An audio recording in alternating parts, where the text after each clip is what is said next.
And we're back from break. This is Bowles TV, BOLES, television, coming to you live from the East Coast of the United States.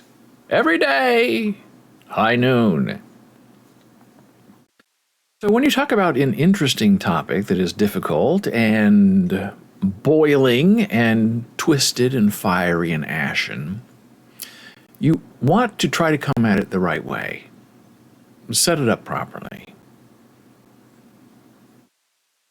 Create the frame so you have a frame of reference and a context that makes sense. So we're going to talk about bigotry now, and it's a terrible, nasty thing. And when bigotry and wokeness become combined in sort of a disgusting slurry of human emotion and bad intentions,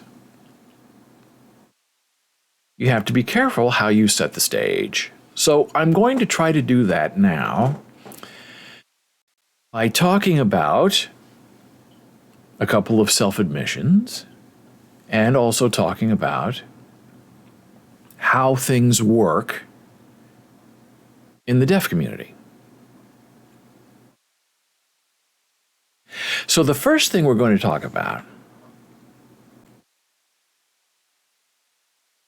in the deaf community, interpreters are a vital, necessary part of being included in mainstream culture. Interpreters are hard to find. Interpreters who are reliable and caring and thoughtful can be hard to find. Best interpreters usually come from families, CODA families, children of deaf adults, because they've grown up, they know the rules, they know the code of ethics, they're terrific. And then there are other, hearing people who are just as wonderful. But because nothing is perfect in the world, and Jana Marie, my beautiful, lovely wife, who happens to be deaf, her phrase that she taught me that we feed to each other almost every day is, it's better than nothing.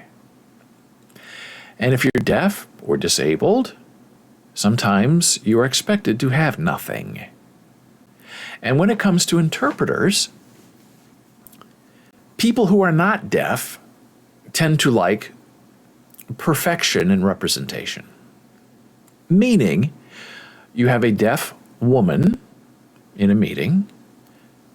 Most hearing people who don't know better will say, I want a female interpreter to interpret for a female deaf person.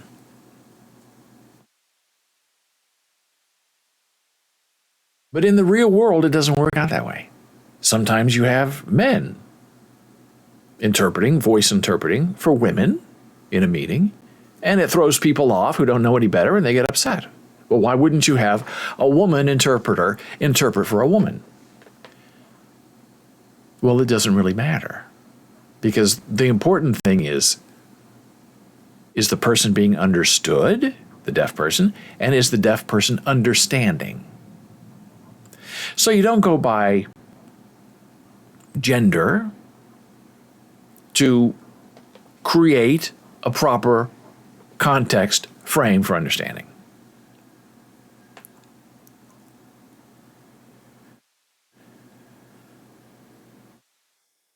And for people who tend to want a female voice interpreting for a female deaf person and a male voice interpreting for a male, they don't really usually ever bring up skin color. Well, Jen is a white woman from the Midwest, therefore, and ergo, her interpreter must be a white woman from the Midwest. In the deaf community, if it's a Filipino woman from Japan, a Filipino man from Japan, it doesn't matter. As long as they can get the job done, it's all acceptable. So now we come to this idea of wokeness. Some call it political correctness. And I'm sort of in the middle on this. And my self-confession is not necessarily related to race or gender, but ability. Let's say you're doing a show, a revival of The Miracle Worker on Broadway, and you pick a hearing-sighted person to play Helen Keller. Now, I do find that slightly offensive, because I don't believe anywhere in the world that there isn't a talented actress somewhere who can play Helen Keller, and they happen to be either blind or deaf, or miraculously, if it's possible, deaf-blind. Why have an able-bodied person go on a Broadway stage, any stage anywhere, and pretend to have multiple disabilities? So that might be my brand of wokeness, and I completely accept that. It's all about talent. Now, if you have one person here who is really super talented and happens to be able-bodied and everything, okay, fine. Put them on stage. But I don't believe that that's the reality.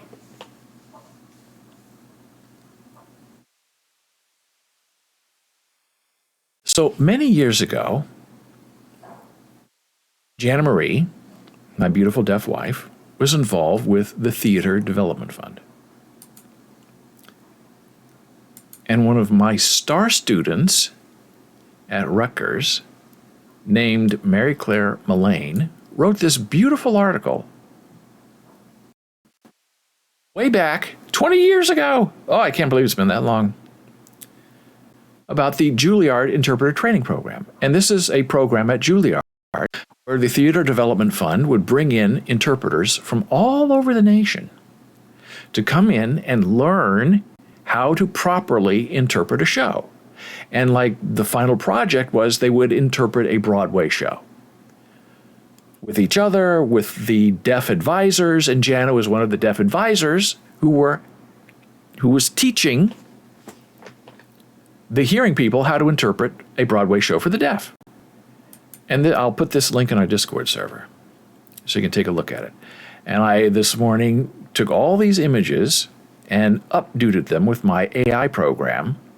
So you can see these are absolutely gorgeous photographs from 30 years ago, probably, that are now fixed, enhanced via AI. And unfortunately, the Juilliard Interpreter Training Program was killed because it was too expensive.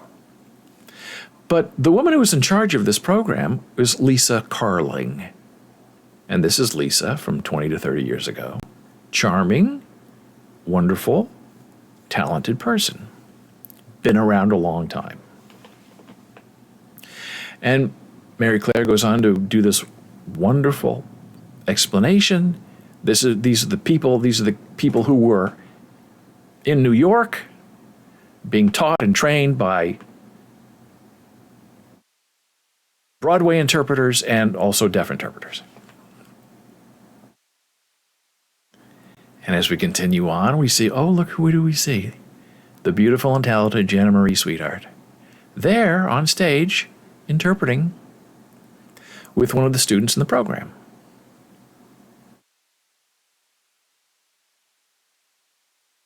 This is one of the hearing interpreter teachers, Alan Champion, who helped found that at Juilliard.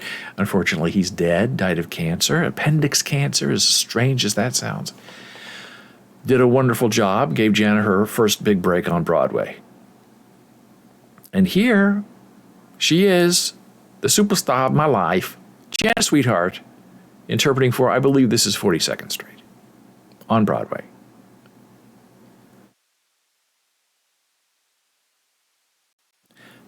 So now the stage has been set.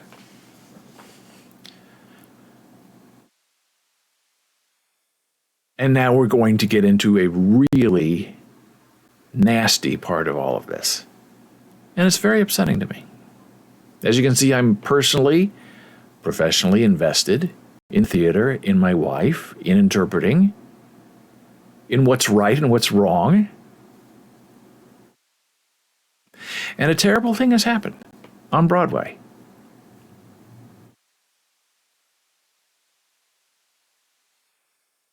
The Lion King is now the biggest bigot on Broadway.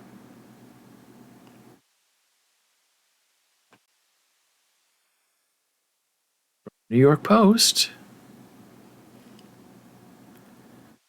White Lion King sign language interpreter says he was ousted over skin color.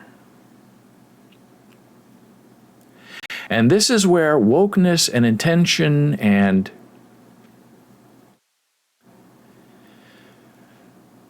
casting and ideas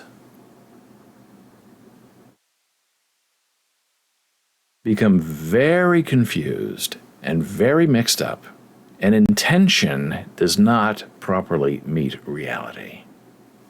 And I'll read you part of this article.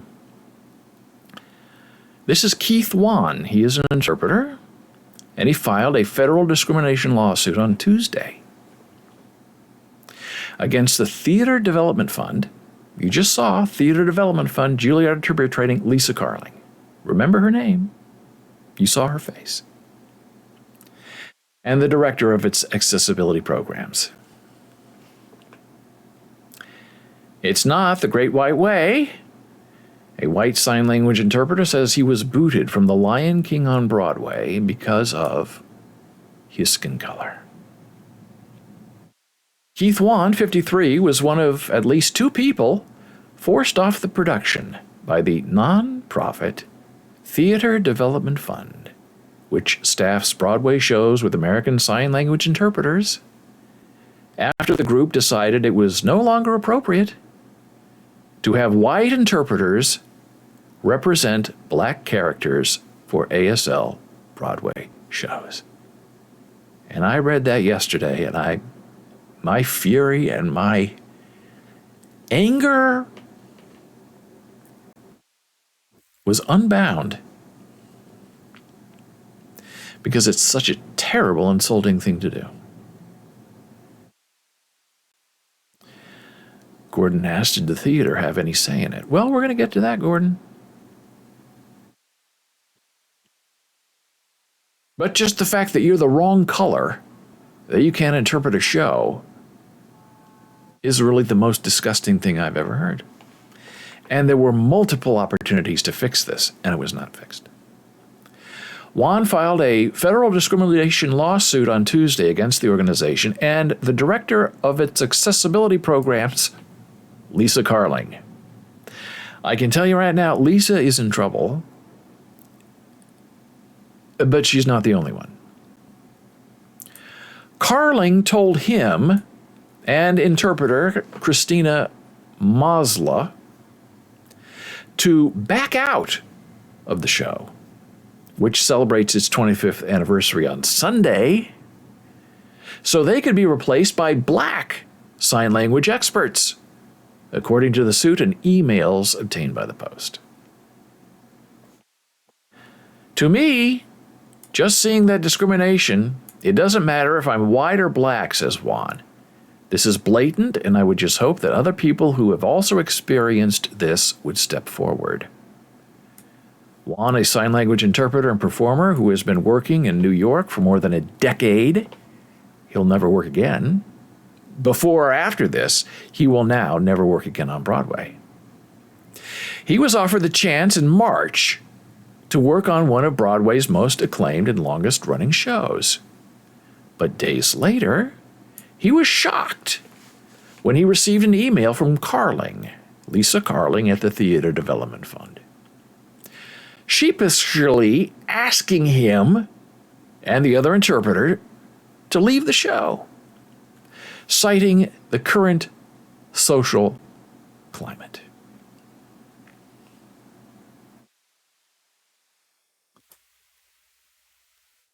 With great embarrassment and apologies, I'm asking you both to please back out of interpreting the show for us on Sunday, April 24, Lisa Carling wrote. I don't see any other way out of this. It seems like the best solution.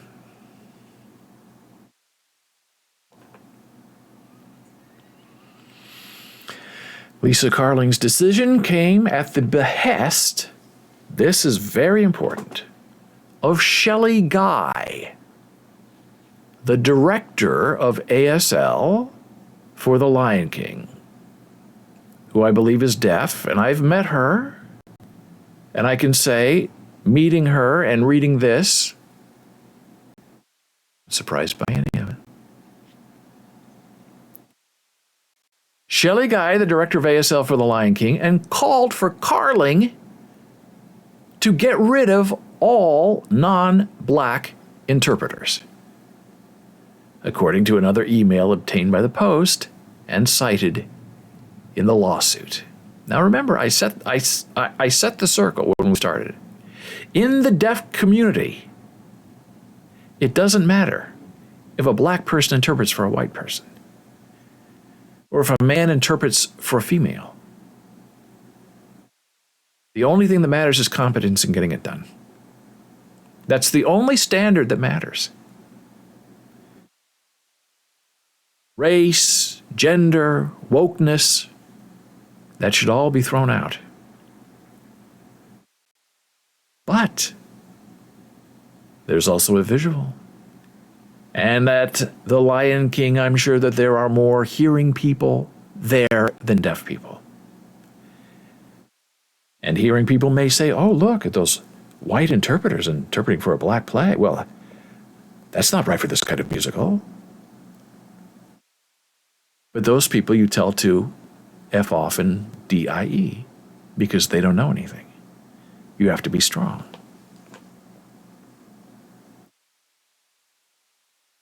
The majority of the characters in The Lion King are black actors, and the content takes place in Africa.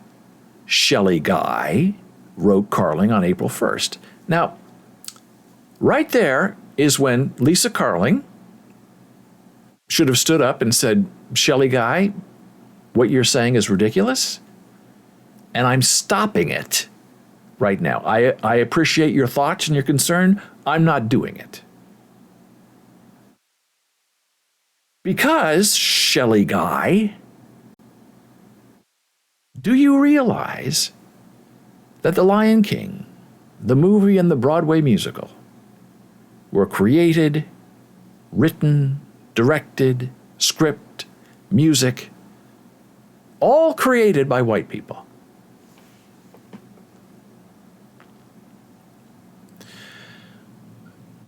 So you don't want white people interpreting a show that was written by white people. White people writing about the black experience in the form of a family of lions. Is that what you're saying? Briefly, Lion King, Jeremy Irons, James Earl Jones, Matthew Broderick. The choreographer for Lion King on Broadway is black, but everybody else is not. Rowan Atkinson, Nathan Lane, okay. Lion King composers, Elton John, Hans Zimmer, Tim Rice, the director of Lion King, a white woman named Julie Taymor. Irene Meshie wrote the movie and the Broadway show. White woman. Jonathan Roberts co-wrote Lion King. White guy. Linda Wolverton wrote The Lion King. A white woman. Roger Allers, white guy, wrote The Lion King. And here, original motion picture soundtrack, contains songs from the film written by Elton John and Tim Rice, and a score composed by white guy Hans Zimmer. So right there, the whole thing is absolutely functionally ridiculous. And we'll get to more of that as to the why of it when we finish this fascinating story about Keith Wan's rejection. Keith Wan, though an amazing ASL performer, is not a black person and therefore should not be representing the Lion King, Shelley Guy. I mean, what kind of person does it take to write that? Not to just think it and to observe it, but to make that bigoted comment in an email to Lisa Carling at the Theater Development Fund. And Lisa Carling did not do her job and tell Shelley Guy, we're not doing that because it's bigoted and it's racist. Anybody can interpret for anybody, anywhere, anytime on Broadway. That is being woke. An appropriate kind of being woke.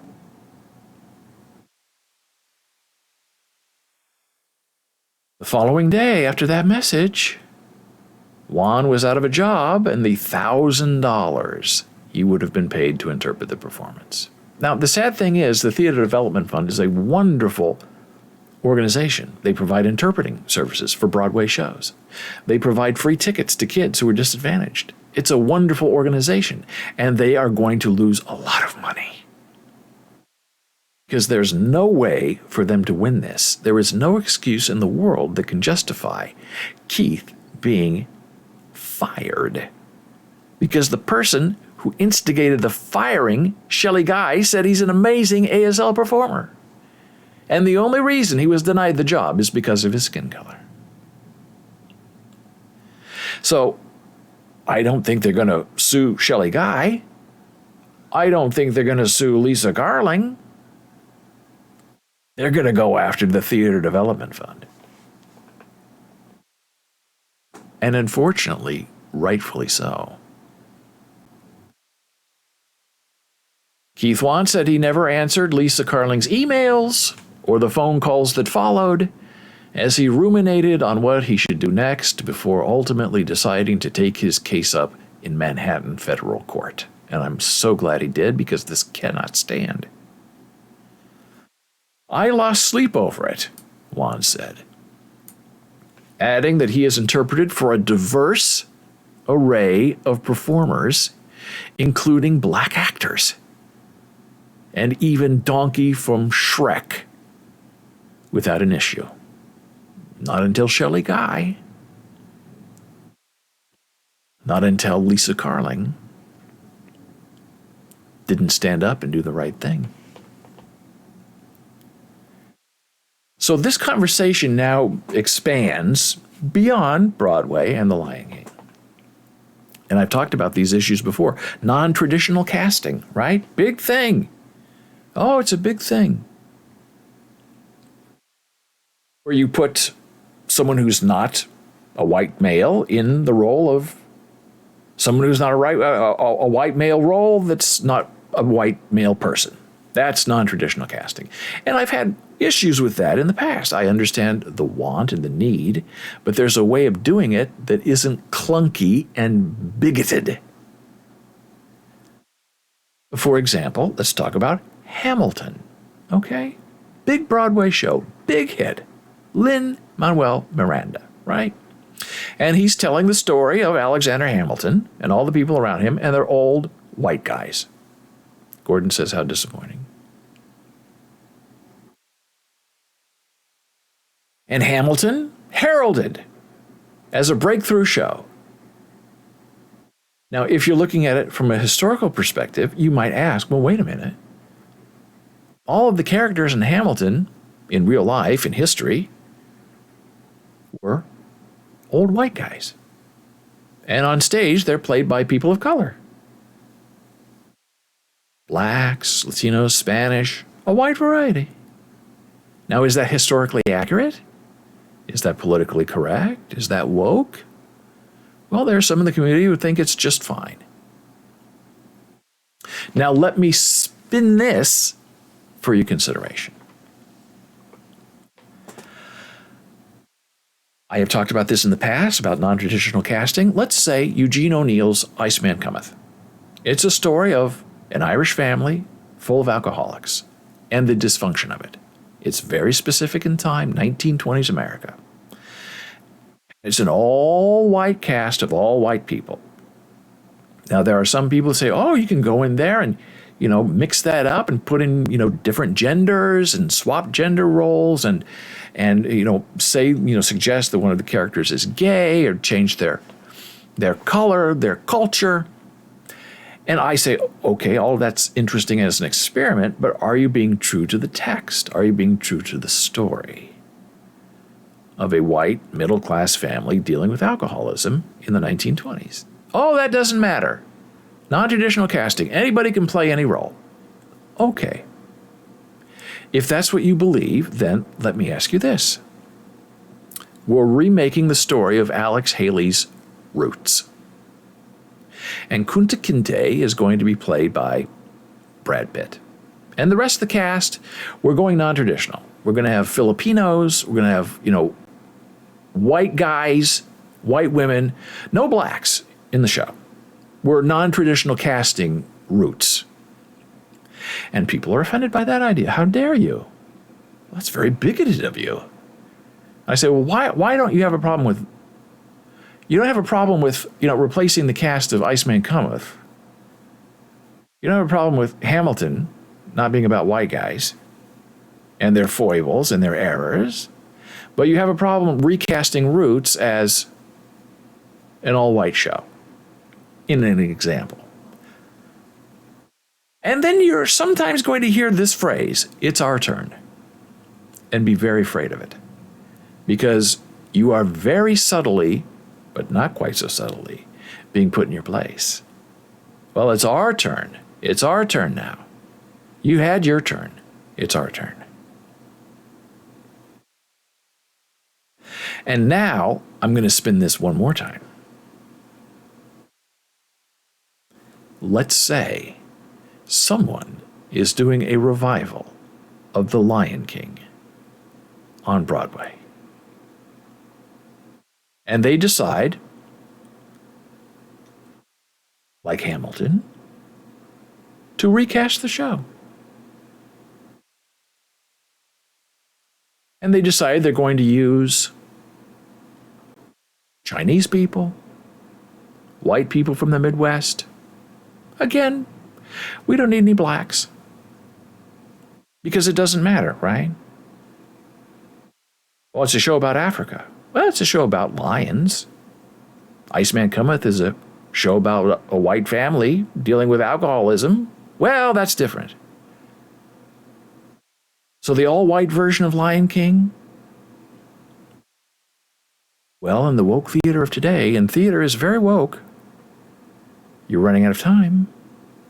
That's unacceptable. How dare you even suggest it? But it's okay to turn around and say, no white person can interpret for Lion King. I don't find that argument very convincing. I do find it bigoted. I find it malinformed, disgusting. And what deaf person would come up with that as a functional theory?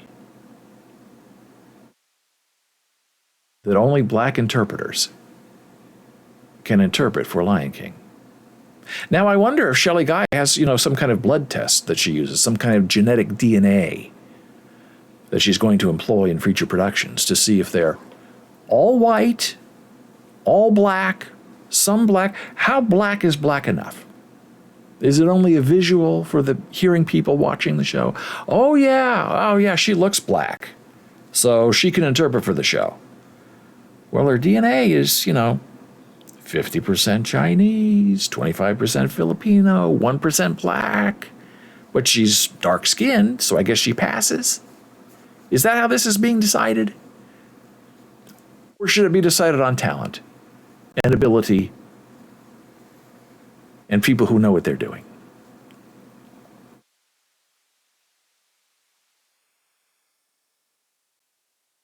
So I hope moving forward, this is going to be a very deep and wounding and painful lesson for not only The Lion King, but for Broadway. Who decides who gets to interpret for what, and who is making the future decision if you look right? Oh, you're the wrong color. You're the wrong size. Women should interpret for women. Men should interpret for men. If you're going down that path, it's going to be a very dark and dim and terrible future. Because if we're all in this together, and I hope we are, we need to support each other and support the most talented person for the job. It doesn't matter what gender you are. It doesn't matter your sexual preference. It doesn't matter what color you are. That is the idea of equality. That is the idea of being appropriately woke. And these are important questions that need to be asked and acted upon appropriately.